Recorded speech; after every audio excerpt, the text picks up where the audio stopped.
O Príncipe de Maquiavel e o Conde de Monte Cristo. O Príncipe de Maquiavel. Nicolau Maquiavel, diplomata e pensador do Renascimento italiano, escreveu, em 1513, a obra que se tornaria um dos marcos fundadores da filosofia política moderna, O Príncipe. Diferente da tradição clássica e cristã, que via a política como inseparável da moral e da justiça, Maquiavel inaugura um pensamento radicalmente novo, ao tratar do poder de forma realista, pragmática e muitas vezes cruel. Sua intenção não era ensinar a ser justo ou piedoso, mas a compreender os mecanismos reais da conquista e da manutenção do poder. Em uma Itália fragmentada e constantemente ameaçada por invasões estrangeiras, a grande inovação de Maquiavel está em separar a política da moral. Para ele,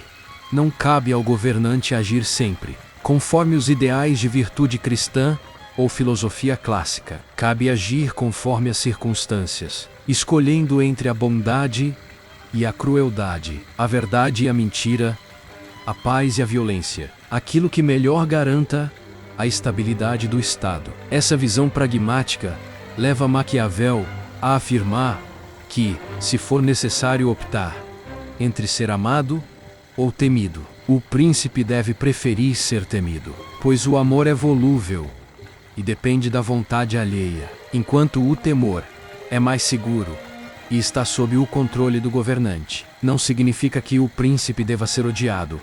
Isso seria perigoso e instável, mas que deve inspirar respeito e receio suficientes para evitar a desordem. Nesse contexto surgem dois conceitos centrais: virtù e fortuna. Virtù, longe de significar bondade moral, designa a capacidade de agir com decisão, energia e inteligência estratégica. Fortuna, por sua vez, simboliza a sorte, o acaso, aquilo que escapa ao controle humano. O governante sábio é aquele que, usando sua virtù, domina e controla a fortuna, tal como quem ergue diques contra um rio caudaloso. Essa visão coloca o príncipe como alguém que não depende passivamente do destino, mas que deve intervir ativamente para moldar seu futuro e o de seu povo. Da mesma forma, Maquiavel compara o governante a dois animais, o leão e a raposa. O leão representa a força bruta,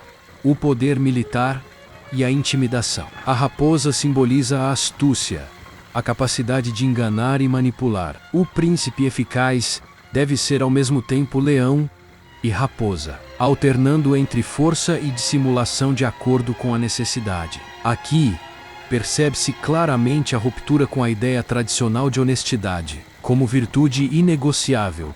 Para Maquiavel, a aparência de honestidade importa mais do que a honestidade em si. O governante deve parecer religioso, justo e bondoso, ainda que não o seja, pois os súditos julgam pelas aparências, não pela verdade oculta.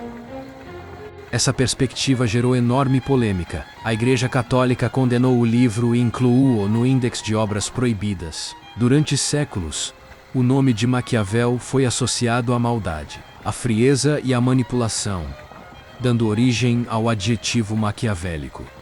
A crítica moderna reconhece que Maquiavel não incentivava a tirania gratuita, mas apenas descrevia, sem ilusões, como o poder realmente funciona. Para ele, crueldades rápidas e bem aplicadas poderiam gerar paz duradoura, enquanto bondades excessivas poderiam conduzir ao caos e à instabilidade. Seu objetivo era assegurar a sobrevivência do Estado, não promover a perversidade do governante. A relevância de O Príncipe está justamente no fato de ter inaugurado um novo olhar sobre a política. Enquanto Platão e Aristóteles defendiam que o governante deveria buscar a justiça e o bem comum, e a tradição cristã sustentava que o poder era legitimado por Deus, Maquiavel afirma que a política obedece às suas próprias regras, autônomas e muitas vezes contrárias à moralidade religiosa. Essa ruptura deu origem ao que hoje chamamos de ciência política, tornando-o o pai dessa disciplina. Em última análise, A obra de Maquiavel continua atual porque levanta uma questão incômoda e inevitável. Até que ponto governante pode ou deve usar meios violentos, cruéis ou enganosos para alcançar fins considerados justos, ao propor que a eficácia e a estabilidade importam mais do que a bondade e a pureza moral? Maquiavel nos força a encarar a política tal como ela é, e não como gostaríamos que fosse. Por isso, O Príncipe permanece como um livro perturbador, admirado e odiado, mas sempre indispensável para compreender a relação entre poder e moralidade na história da humanidade. A Vingança de Edmond Dantes, à luz de O Príncipe, de Maquiavel. Em O Conde de Monte Cristo, Alexandre Dumas constrói uma das mais célebres histórias de vingança da literatura. Edmond Dantes, jovem injustiçado e traído por amigos e inimigos políticos, é condenado ao cárcere sem culpa. Depois de anos de sofrimento na prisão de If, ele escapa e retorna transformado em Conde de Monte Cristo, dedicado a um plano implacável de vingança contra aqueles que o destruíram. Essa vingança, quando observada pelo prisma de Nicolau Maquiavel, em O Príncipe, deixa de ser apenas um ajuste de contas pessoal e se revela como um verdadeiro exercício de poder, planejado e executado com frieza maquiavélica. A primeira marca dessa leitura é a noção de virtude. Maquiavel ensina que a virtude é a capacidade de moldar o destino. Diante da instabilidade da fortuna, a prisão poderia ter destruído Edmond Dantes, mas em vez disso, ele se transforma. Com a instrução do abade Faria, adquire conhecimentos, habilidades e disciplina que o tornam capaz de controlar seu futuro. Sua vingança nasce não do acaso, mas da virtude. Ao herdar a fortuna de Faria, ele a transforma em instrumento de poder, direcionando a fortuna a seu favor. Não há aqui improviso ou mera raiva. Há cálculo, paciência e domínio absoluto de si. Quando inicia sua vingança, Monte Cristo encarna outro princípio de Maquiavel: o uso estratégico da crueldade. Para o florentino, crueldades devem ser aplicadas de forma concentrada e eficaz, garantindo ordem e respeito, em vez de dispersas ou hesitantes. Dantes age exatamente assim.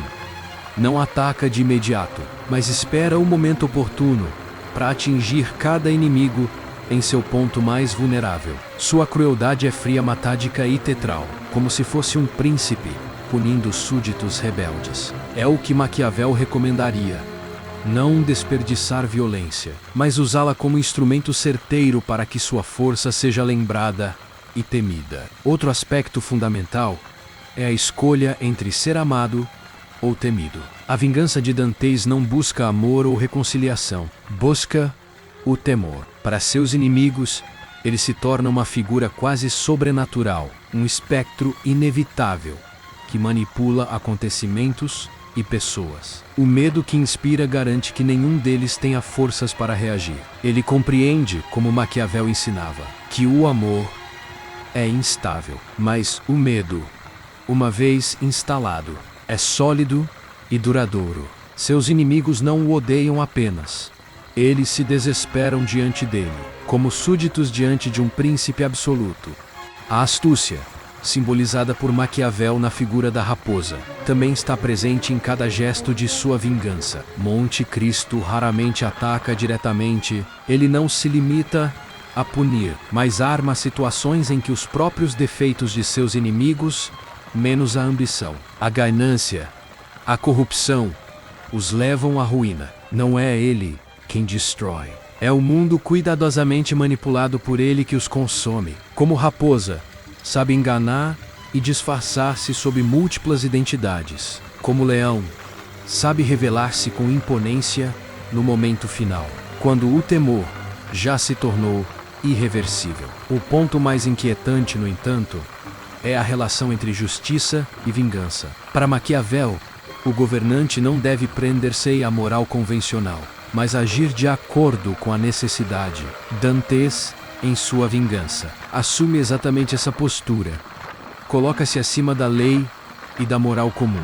Age como juiz supremo, determinando quem deve ser punido e como seus atos podem parecer desmedidos do ponto de vista da ética cristã, mas, na lógica maquiaveliana, são justificados pela eficácia. Ele alcança seu objetivo, porque não hesita em usar os meios mais duros para atingir o fim desejado. A Vingança de Edmond Dantes é a aplicação literária das máximas de O Príncipe. Ela mostra como a virtude pode dominar a fortuna, como a crueldade calculada pode ser mais eficaz que a bondade, como o temor é mais seguro que o amor e como a astúcia, aliada à força, transforma um homem em poder absoluto sobre o destino dos outros. Se Maquiavel pensava em um governante que deveria garantir a estabilidade do Estado, Dumas apresenta um homem que, à sua maneira, governa o território de sua vingança com a mesma disciplina e racionalidade. Dantes não é apenas um vingador, é um príncipe maquiaveliano, cuja corte é o palco de sua justiça implacável. A Vingança de Edmond Dantes, vista pela lente de Maquiavel, não é apenas uma catarse pessoal, mas a prova de que o poder nasce da astúcia, da disciplina e da disposição de usar a crueldade de forma calculada. Como príncipe de sua própria justiça, Dantes mostra que na luta entre moral e eficácia, é muitas vezes a eficácia que decide o destino dos homens. E aí, curtiu essa análise? Então já deixa o like aqui embaixo. Se inscreve no canal e ativa o sininho para não perder os próximos vídeos. Compartilha com os amigos que gostam de literatura e filosofia, porque aqui a gente sempre traz reflexões que unem os clássicos com grandes ideias da história. Não esquece de deixar a sua opinião aí nos comentários. Valeu e até a próxima!